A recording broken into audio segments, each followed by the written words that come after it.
இருக்கீங்க? ஸோ நம்மளோட Tamil traders one YouTube சேனல்ல நெறைய வேல்யூபிளான informations day by day share பண்ணிட்டு இருக்கேன்.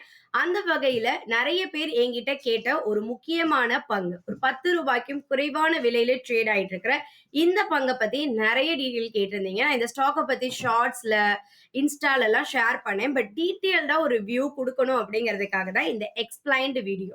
இந்த வீடியோ கண்டிப்பா உங்களுக்கு ரொம்ப இன்ஃபர்மேட்டிவா யூஸ்ஃபுல்லா இருக்கும். இந்த மாதிரி நிறைய வேல்யூபிளான இன்ஃபர்மேஷன்ஸை தொடர்ந்து தெரிஞ்சுக்க நம்ம தமிழ் ட்ரேடர்ஸ் ஓன் சேனலை சப்ஸ்கிரைப் பண்ணிக்கோங்க. இன்ஸ்டா பேஜை ஃபாலோ பண்ணுங்க. இன்ஸ்டன்டா நிறைய வேல்யூபிளான இன்ஃபர்மேஷன்ஸ் அதுல கொடுத்துட்டு இருக்கேன். ஸோ நான் பேச போறேன் இந்த பிசி ஜுவல்லர் அப்படிங்கிற ஒரு ஸ்டாக் வந்து பாத்தீங்க அப்படின்னா நல்ல முன்னேற்றமான நிலையில இருந்து போனஸ்லாம் கொடுத்தாங்க. 2017ல 1:1 போனஸ் கொடுத்தாங்க. பட் அதுக்கப்புறம் இந்த ஸ்டாக் பெருசா ஏறவே இல்லை, தொடர்ந்து சரிஞ்சது. குறிப்பா சொல்லணும் அப்படின்னா 2017 ஸ்டார்டிங்ல இந்த பங்கு வந்து பாத்தீங்க அப்படின்னா, நான் வந்து ஸ்பிளிட் போனஸ்க்கு முன்னாடி இருந்த ரேட்டை சொல்லல, ஆஃப்டர் அட்ஜஸ்ட்மெண்ட் ரேட்டை தான் சொல்றேன்.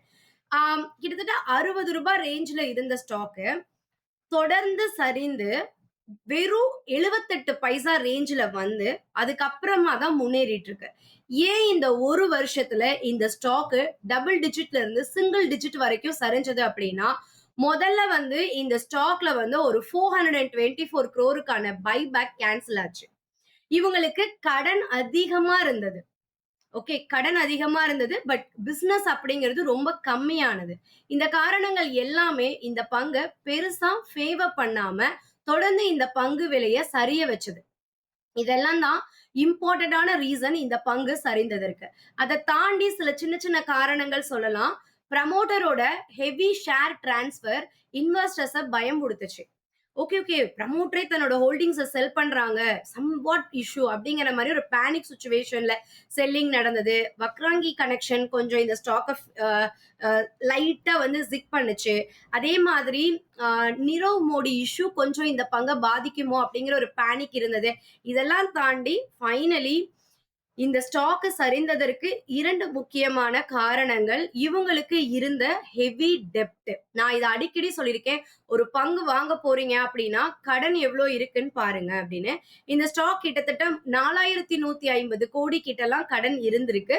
ஸோ கடன் எந்த அளவுக்கு அதிகரிக்குதோ அந்த அளவுக்கு ரிசர்வ்ஸ் இல்லாம இருந்ததோ, அதே மாதிரி இவங்களுடைய பிசினஸ் வந்து 2017-18 குறைய ஆரம்பிச்சிருச்சு. 2019 இவங்களுக்கு ப்ராஃபிட்டே இல்லாத மாதிரியான ஒரு சூழ்நிலை வந்தது.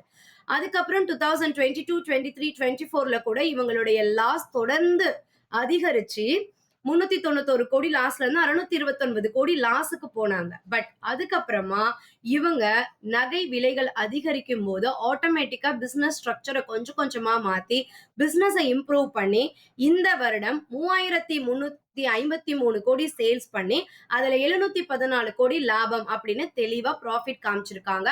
அது மட்டும் இல்லைங்க, இவங்களுடைய கடன் அளவை ஃப்ரம் 4150 crore இருந்து 1167 crore கம்மி பண்ணி ரிசர்வ்ஸை 2466 crore இருந்து 7309 crore அதிகரிச்சிருக்காங்க.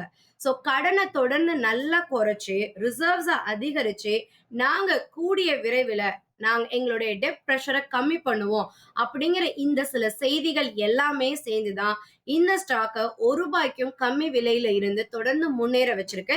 நான் சொல்றேன், இது எல்லாமே அட்ஜஸ்ட்மெண்ட் ரேட்டு தான். ஓகேவா? பட் இந்த ஸ்டாக் சிங்கிள் டிஜிட்ல இருந்து டபுள் டிஜிட் ஆகி இவங்க தன்னோட ஃபேஸ் வேல்யூவை வந்து ஸ்பிளிட் பண்ணாங்க. 2024ல ரூ. 10 ஃபேஸ் வேல்யூவை ரூபான்னு ஸ்பிளிட் பண்ணாங்க. ஸ்பிளிட்டுக்கு அப்புறம் இந்த ஸ்டாக் வந்து ஜிக்ஸாக் மூவ்மெண்ட்ல இல்ல, ஒரு ஒரு அப் ட்ரெண்டுக்கு தன்னை தயார்படுத்தி கொஞ்சம் மூவ்மெண்ட்ஸ் கொடுத்தது. இப்ப ரீசெண்டா இந்த வருஷம் மட்டும் பாத்தீங்க, இந்த 2026ல கடந்த இந்த 7 மாதங்கள்ல இந்த ஸ்டாக் ஃப்ரம் 7 rupeesல இருந்து 11 rupees போயிட்டு இப்ப 9 rupeesல இருக்கு. இப்போ உங்களோட கேள்வி, நான் பிசி ஜுவல்லர் ஸ்டாக்கை வாங்கலாமா அப்படிங்கிறது தான். இந்த ஸ்டாக்ல நீங்க இன்வெஸ்ட் பண்ண போறீங்க அப்படின்னா நீங்க கவனிக்க வேண்டிய விஷயம், 2023ல 0.84% வச்சிருந்த எஃப்ஐஐ உடைய ஹோல்டிங் இப்ப 12.15% இன்க்ரீஸ் ஆயிருக்கு. இது ஒரு அட்ராக்டிவான விஷயம் தான். அதே மாதிரி டிஐஐ ஹோல்டிங் ஆல்சோ இன்க்ரீஸ்ட். அப்புறம் அவங்க கடந்த 2 குவார்டரா ப்ராஃபிட் புக் பண்றாங்க. பட் ப்ரமோட்டர் ஹோல்டிங் அந்த 38.50% அப்படியே மெயின்டைன் ஆகுது. ப்ரமோட்டர் கிட்ட இருக்கக்கூடிய அந்த ஹோல்டிங்ஸ் வந்து கொஞ்சம் எஃப்ஐஐ கிட்டயும் பப்ளிக் கிட்டயும் கொஞ்சம் ஹேண்ட் சேஞ்ச் ஆயிருக்கு அப்படிங்கிறது கவனிக்க வேண்டிய ஒரு முக்கியமான விஷயம். எப்போதுமே ஒரு லோன், டெப்ட் இந்த மாதிரியான இஷ்யூ இதனால வந்து ஒரு பங்கு சரியுது அப்படின்னா, அதுலருந்து அவங்க ரெக்கவரி ஆனாலும் நீங்க உங்களுடைய இன்வெஸ்ட்மெண்ட்ஸ் போர்ட்ஃபோலியோல இந்த பங்குக்கு, இந்த துறைக்கு என்ன மாதிரியான ஃபண்ட அலோகேட் பண்றீங்க? எவ்ளோ ரிஸ்க் எடுக்க போறீங்க? சப்போஸ் அகைன் இந்த மாதிரி ஒரு இஷ்யூ வந்தா, உங்களால எவ்ளோ வந்து அமௌண்ட் வந்து டாலரேட் பண்ண முடியும்? இதெல்லாம் மைண்ட்ல வச்சுட்டு பண்ணுங்க. 9,361 கோடி மார்க்கெட் கேபிட்டல் உள்ள இந்த பிசி ஜுவல்லர் லிமிடெட் ₹9.64 விலையில இதோட 52 வீக் லோ கிட்ட தான் இருக்கு. அண்ட் இதோட பிஇ 13, இதோட இபிஎஸ் 0.83, இதோட இண்டஸ்ட்ரி பிஇ 19.3. அண்ட் இந்த ஸ்டாக்கோட இன்ட்ரின்சிக் வேல்யூ 24.1, இதோட புக் வேல்யூ 9.45 இருக்கு. இந்த ஸ்டாக்ல வால்யூம் நல்லபடியா மூவ் ஆயிட்டு இருக்கு. இந்த ஸ்டாக்க பத்தி மேலும் உங்களுக்கு தகவல்கள் தேவை அப்படின்னா எனக்கு கமெண்ட் பண்ணுங்க. இந்த ஸ்டாக்க பத்தி இன்னும் டீடைல்டா உங்களுக்கு ஷேர் பண்றேன். இந்த மாதிரி வேற எந்த ஸ்டாக்க பத்தி பேசினா உங்களுக்கு இன்ஃபர்மேட்டிவா இருக்கும்னு கமெண்ட் பண்ணுங்க. அந்த ஸ்டாக்க பத்தி அடுத்த வீடியோல பேசலாம். மறந்துடாதீங்க நம்மளோட டெலிகிராம் குரூப்ல ஜாயின் பண்ண மார்க்கெட் பத்தின இன்ஸ்டன்டான இன்ஃபர்மேஷன்ஸ் டெலிகிராம் குரூப்ல நீங்க தெரிஞ்சுக்கலாம். கமிங் 8 நம்ம மதுரையில நடக்க போற ஒரு ஸ்பெஷல் ஃப்ரீ மீட்டுக்கு நீங்க இன்னும் ரிஜிஸ்டர் பண்ணலன்னா டிஸ்கிரிப்ஷன்ல லிங்க் இருக்கு, அல்லது டிஸ்கிரிப்ஷன்ல இருக்கிற நம்பருக்கு டெக்ஸ்ட் பண்ணுங்க மதுரை மீட்னு லிங்க் அனுப்புறேன். 9ஆம் தேதி நம்ம ஒரு ஸ்பெஷலான 6 நாள் ஸ்டாக் ஆப்ஷன் கோர்ஸ் கண்டக்ட் பண்ண போறோம். பிகாஸ் கடந்த சில தினங்களாவே இண்டெக்ஸ் ஆப்ஷன்ல நிஃப்டி அப்படிங்கிற ஒன்ன தாண்டி பிரீமியம் டிகே அப்படிங்கிற ஒரு ப்ரெஷர் நிறைய பேரை ப்ராஃபிட் பண்ண வச்சிருக்கான்னு கேட்டா கேள்விக்குறியா இருக்கு. ஸோ ஸ்டாக் ஆப்ஷன் ட்ரேடிங்கை பத்தி கண்டிப்பா உங்களுக்கு சொல்லணும் அப்படிங்கிறதுக்காக தான் இந்த தொடர் 6 நாள் செக்ஷன். இந்த 6 நாள் செக்ஷன் இஸ் டூ ஸ்பெஷல்.